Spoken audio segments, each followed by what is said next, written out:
तो अब हम चलते हैं अगली ट्रिप की ओर। जैसे हमको कहीं पर कोई क्लिप को डुप्लीकेट करना है तो हम जनरली कॉपी करते हैं और पेस्ट करते हैं। तो ये तरीका अब तक आप करते रहें। यदि अब तक ये काम करते रहे हैं तो एक नया तरीका हम बता रहे हैं कैसे डुप्लीकेट करेंगे।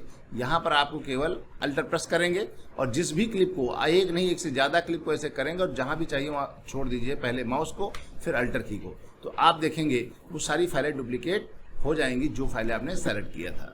मेरा बस कहना यह है, यदि आपको कहीं पर भी कोई क्लिप को आपको डुप्लीकेट करना है तो कॉपी पेस्ट करने की आवश्यकता नहीं है। आप केवल अल्टर की दबाइए और इसको ड्रैग करिए, जहाँ भी चाहिए वहाँ आप इसको रख सकते हैं। किसी भी क्लिप को डुप्लीकेट करने का बहुत आसान तरीका है जिससे कि आपके समय की काफ़ी बचत होती है।